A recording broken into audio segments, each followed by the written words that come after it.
జై తెలంగాణ జై తెలంగాణ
ఏంది ఒక ఓటుతోటే కదా ఓడిచ్చింది.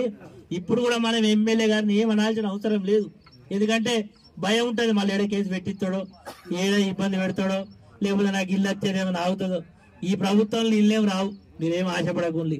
ఒకవేళ ఇచ్చినా ఇంటికి బిల్లు రాదు, ఒకవేళ ఇల్లు ఇచ్చినా ఆ ఇంటికి బిల్లు రాదు. అసలు ప్రభుత్వమే జీతం ఇచ్చే పరిస్థితి లేదని ఈరోజు చర్చలు జరుగుతూ ఉన్నాయి. ఎందుకంటే ఈ ప్రభుత్వానికి సంపద సృష్టించడం తెలియదు, సంపద పంచేటువంటి అనుభవం లేదు. కేసీఆర్ లాగా ఒక విషయం మీద నెవరు వేసేటువంటి తత్వం లేదు. ఆవేశంతో మాట్లాడడం, ఇప్పటికైనా ప్రతిపక్ష నాయకుడిని అనుకుంటా ఉన్నాడు, ముఖ్యమంత్రి అయినా ఆ భావనతో మాట్లాడడం లేదు. మొన్న అసెంబ్లీలో మాట్లాడినా, వేదికల మీద మాట్లాడినా, ఎక్కడ మాట్లాడినా ఒకటే మాట మాట్లాడడం, విమర్శ చేయడానికి ప్రయత్నం. మేము అధికారం నుంచి పోయింది 16 నెలలు 15 నెలలు అయిపోయా, ఇంకా మమ్మల్ని ఎందుకే బాబు 2 బడ్జెట్లు ప్రవేశపెడితే నువ్వు ఎప్పుడు మరి ఇంకొక 3 బడ్జెట్లు అయితే నీ పనే. ఇలాంటి మరిన్ని తాజా వార్తల కోసం ARG న్యూస్ టీవీని సబ్స్క్రైబ్ చేయండి.